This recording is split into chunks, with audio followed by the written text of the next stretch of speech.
Hey there to all of our youth group members. This is Luke Taylor, and it's your youth pastor again, coming to you through video, through the internet. But I'm hoping that you're tuned in and listening, and this can be a place I can meet with you online, since we're not able to meet in person right now. I just want to let you all know that I still miss you. I still am praying for you. I still love you, and so that makes it harder to not be able to see you. And I look forward to seeing you again.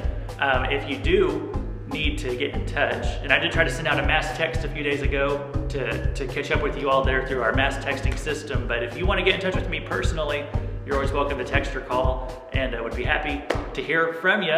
I just want to share another message with you today for our Wednesday message, since we are not getting together tonight to have service like usual, and I post these in the morning so you can watch them, listen to them anytime during the day. If you're getting up in the morning, you can knock it out then. You can watch it in the evening, whenever is convenient for you, whenever fits into your time slot for your day. And so I hope you are paying attention to these. In fact, I know that sometimes, as you are like watching on your phone, and I say something that just really resonates with you, and I know you're sitting there yelling at your phone, "Preach it, Brother Luke," and there you go, amen, brother. And I know you're doing those things, but your family probably thinks you're weird because you're just yelling at a screen that you're holding in your hands. And so what might be more beneficial, more effective, is if you just typed a comment on Facebook or Instagram and just let me know that you're listening, that you're watching. And that would probably, get the idea across a little better than yelling at your screen. And as I know undoubtedly that's what you are doing already, but I would like to actually hear from you, because I do miss you guys, and I do miss hearing from you. Here's what I want to talk about today, is that I know we're a few weeks into the quarantine now.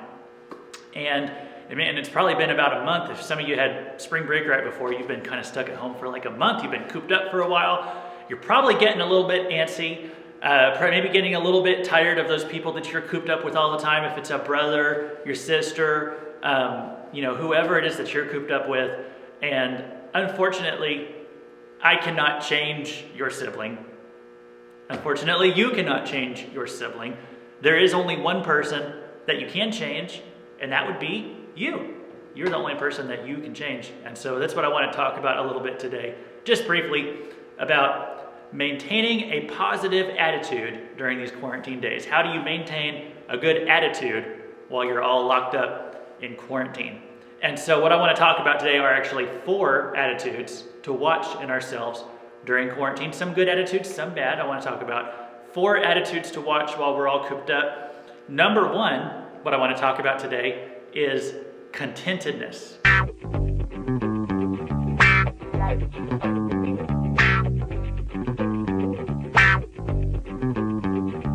Being content, in other words, the state of being content. And this is actually a good attitude that you want to have, is contentedness.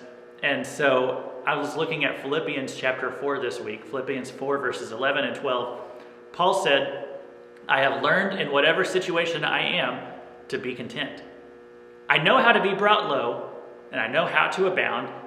And in any and every circumstance, I have learned the secret of facing plenty and hunger, abundance and need." Sometimes Paul was going on mission trips. Sometimes Paul was working as a tent builder. Sometimes Paul was locked up in prison. Sometimes Paul was free to visit his friends wherever he wanted. Sometimes he was chained to a guard. Sometimes he was put on trial. Some days he woke up and he'd be sailing on a ship. Some days he woke up and he would be walking a Roman road. Some days Paul would wake up and he would never know where his next meal was coming from. Some days he would wake up and he'd have plenty of food. And Paul says, no matter what situation I would find myself in, I would always try to be content. And so contentedness was the key. No matter what his situation was, no matter what his life circumstances, Paul always said he felt content. Now you say, well, how could you always be content? No matter what was going on with all those things that were happening to you, how could you always be content? It's because Paul did not consider himself in charge of his own life. Paul, what he did was he woke up every day and he said, God, today, I'm going to be doing whatever it is you want me to do. Whatever you have on the plate for me today, God, I'm going to eat that plate. I'm going to accept whatever circumstance you throw at me this time. And so the key thing is that Paul didn't just sit around wishing he could be somewhere else, wishing he could do something else. That's not the way that he always viewed his life. He was content with whatever God put in front of him that day for him to do. And so if you say, well, you know what, today I want to have home church and I want to be singing worship songs with my friends in a house church, he would do that day. And if instead God said, no, Paul, today you're actually going to be put in prison, then Paul would say, you know what, I'm content with that. I'll sing worship songs from prison. And that's exactly what he would do. He could be content and happy in any circumstance. And so that's a good attitude to have. And that's an attitude we should have. When Paul was writing these words about how he was content in every circumstance in the book of Philippians, do you want to know where he was when he was writing Philippians? He was writing from prison. Paul was locked up in prison as he was writing those words, telling us we should be content wherever we are in life, whatever circumstance we find ourselves in. And so the first attitude I want us to think about today is contentedness.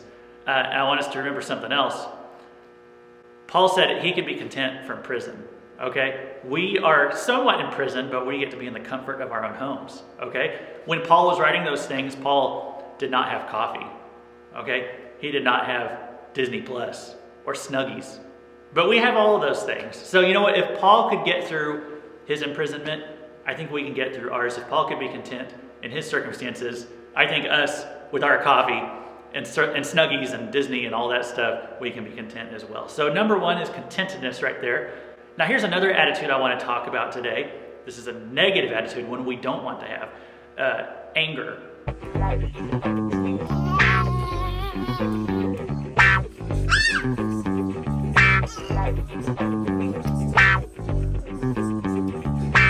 At some point, someone that you're living with right now, someone you're cooped up with, is going to make you mad.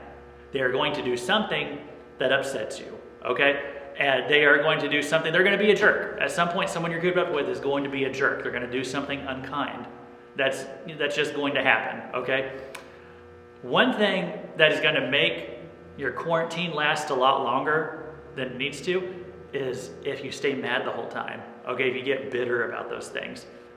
Someone's going to do something to make you upset. You're going to get upset. You're going to get mad. The thing that will make your quarantine feel a lot longer is if you stay mad. And so I want us to look at some words in Ephesians, and this is from chapter 4, verses 26 and 27. Do not let the sun go down on your anger and give no opportunity to the devil. Okay, he says, don't let the sun go down on your anger in those verses. And that means, whatever you're mad about today, and it's okay to be mad today. Maybe they were a jerk. Maybe you have a right to be mad. I'm not saying that it's wrong to be mad. I'm not saying you're a bad person because you're mad. So I'm not saying anything like that. I'm just saying whatever you're mad about today, what you have to try to do is let it go, okay? Until tomorrow. Let tomorrow be a new day. Wake up and enjoy a new day. So whatever you're mad about today, and if you have to stay mad about it all day, fine. But let tomorrow be a fresh chance, a new day. Don't be angry about that thing that you were upset about yesterday. But learn to just let it go and to be happy again, okay? It's not wrong that you were mad. You're not a bad person because you were mad. But don't hold on to that anger because, that's really just going to hurt you more than anyone else. It's going to make this whole quarantine thing feel a lot longer than it actually is if you're mad all the time. So just learn to let things go. And here's another key that I want you to remember. Maybe you're upset with someone because they were a jerk to you and you have a right to be mad. And you need to forgive them and move on. And I know forgiveness is not always easy. Here's something to make it a little bit easier. I think C.S. Lewis taught me this. It was forgive others as quickly as you want to be forgiven. Okay? Because you've done things before that are wrong. You've upset people. You've been a jerk before yourself. When you do something wrong, how fast do you want to be forgiven for what you did wrong? I think most of us would say, well, I want people to forgive me, as soon as possible, as soon as they possibly can. Well, if that's the attitude we want others to have toward us is to forgive us, the sooner the better, then we want to be forgiving people too and forgive people as fast as we possibly can. So be a forgiving person. Let things go. Don't let the sun go down on your anger. Don't be upset tomorrow about what happened today, but be just ready to move on and not be mad the whole time. It'll make this quarantine a lot better. So that's another attitude to watch during the quarantine. Here's a third one I want to talk about today. Third attitude of the day. This one is thankfulness.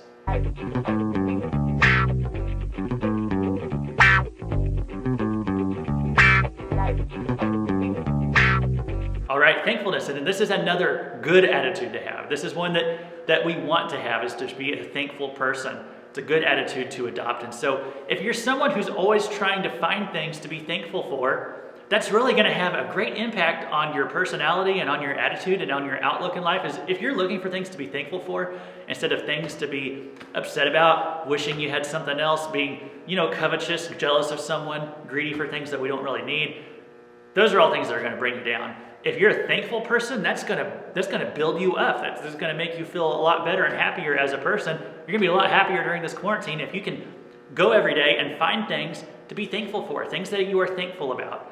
And so honestly, just if you're not someone who often tells God, hey, I'm thankful for this and that, or just stops and thinks about all the things you have to be thankful for, then I really encourage you to just make a list.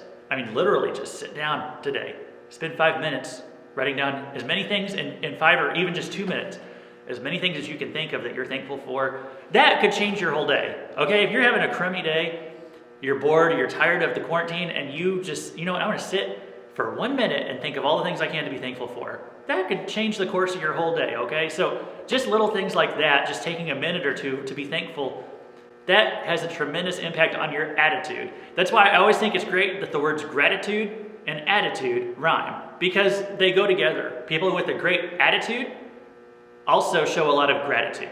All right, so if you want to be someone who's got if you're someone with a lot of gratitude, that will have a great impact on your attitude. I love that those words rhyme because it helps me to remember that. I want you to remember what Paul wrote from prison, back to Philippians 4. This is what Paul wrote, emphasizing again from prison. What he said was, do not be anxious about anything, but in everything by prayer and supplication with thanksgiving, okay? Writing from prison, he's in prison, he says, with thanksgiving, let your requests be made known to God. And the peace of God, which surpasses all understanding, will guard your hearts and minds in Christ Jesus. Okay, do you want peace today? Well, have you prayed? Have you thanked God for anything today? Okay, if you want peace, he says that's the key to peace, is go to God with prayer, ask him for your needs, but be thankful for the things you already have, and you can always find something to be thankful for. Paul was able to find things to be thankful for in prison. He was writing in prison to tell us to be thankful people. We're somewhat imprisoned ourselves, not even as bad as he had it. Can we be thankful for stuff in our life? We can find things to be thankful for, and then do that every day. So that'll help your attitude. One last thing that I want to talk about today. Again, we talked about contentedness. We talked about anger. We talked about thankfulness. The last thing I want to talk to you about today is frustration.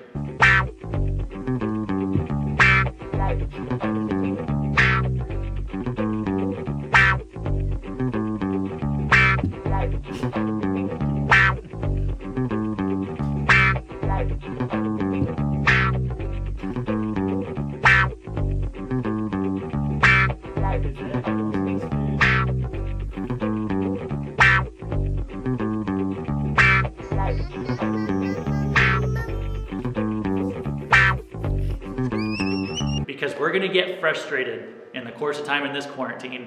We're going to get frustrated about things.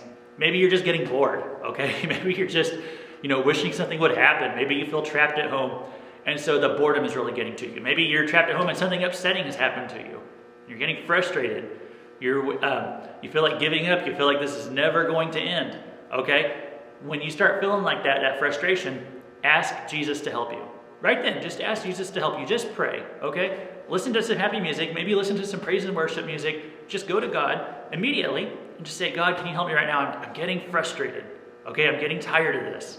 And, if boredom is what you're struggling with, and honestly, if you haven't gone and listened to some of my first messages, one of them was called Fighting Laziness from Home, okay? Another one was Don't Waste Your Quarantine. If you go listen to those, that will really help with the boredom if you put those things into practice. I have not been bored for 1 second in this whole quarantine time, okay? I have not been bored whatsoever. So there are things that you could find to do right now, and if you need help figuring out what those are, go watch those video messages. We have no excuse to be bored right now, but if that's what's getting to you, if you're getting frustrated about something, above all, what I tell you is to turn to God, okay? Just shoot up a quick prayer to God. Paul, again, in Philippians 4, and as he said all those other things that I was reading to you, here's what he says at the end of all that stuff in Philippians 4, familiar verse 13, I can do all things through him who strengthens me. I can do all things through him who strengthens me. Paul says I can live in these states of poverty and need. I can live in these states of having plenty. I can be in prison. I can be free. I can be with my friends. I could be alone. He says, but no matter what my circumstances are, no matter what I'm going through, he says, I can do all things through Christ who strengthens me. This is a familiar verse because a lot of people post this verse up everywhere and they think, it means, I can go to the moon if I want to go to the moon. That's not what the verse is talking about. It's talking about no matter what circumstance of life we're in, we can be happy, we can be content, we can be thankful, okay? We can get through it because I can go through anything, I can do all things through Christ who strengthens me. That's what that verse is saying. And so if he could write that from prison and say, well, I can get through a prison experience because Jesus is going to strengthen me. Okay, whatever you're frustrated with, and you might feel like you can't go through another day of this being cooped up. And I don't know if that's you, but if that's what you're frustrated about today, or something else is frustrating you, God knows what you're going through. And yet he tells us to remember to have this attitude that I can do all things through Christ who strengthens me. Through him who gives me strength, I can do all things. He can get you through this. You can get through this. And so God will give you that strength to get through this. I want to conclude with just this thought. My baby Zach is watching Sesame Street a lot. That's one thing that'll keep his attention. He loves Elmo on there. Now Elmo is, he's cute. He dances around and has all the funny songs. If you know his happy dance, that's Zach's favorite thing, is the happy dance. And so he does that all along. He'll dance along with it. But every time Elmo has this little segment on Sesame Street, I know this now because I've been cooped up at home with him. When he gets done with his segment, he always signs off by saying the same thing. He goes, goodbye everybody, Elmo loves you. I don't know if I didn't mean to do an Elmo voice. If that sounds really stupid, I've already recorded everything else. I'm not going to stop the video now. But he always gets off at the end. He says, Elmo loves you. That's how he signs off every single one of his segments. And I hear that, and it's weird. You're watching that, and it feels like Elmo really loves you. And then I think, well, wait a minute. He's just a puppet. He's not even real. He's like a puppet. He's a little fuzzy red thing. I don't know how he's capable of love. But when you're watching it, it feels like Elmo loves you, even though Elmo's not even real. I hope I didn't ruin your day by saying that. Elmo's not real. He's not even real. I just want to come to you as your youth pastor. And when I say this, I really mean it. In fact, being separated from you for like a month now, I know in my heart that I mean this more than ever, is that I love you. I really do love you. I really do miss you. And I care about you. And I say that, and I am a real person, and I really mean that, okay? I am not a Muppet. I am a real human being. And I'm not a Muppet. I am a real person. And I just want to let you know today that I love you, and I miss you. I can't wait to see you again. And so this has been your youth pastor, Luke Taylor. I love you, and I will talk to you later.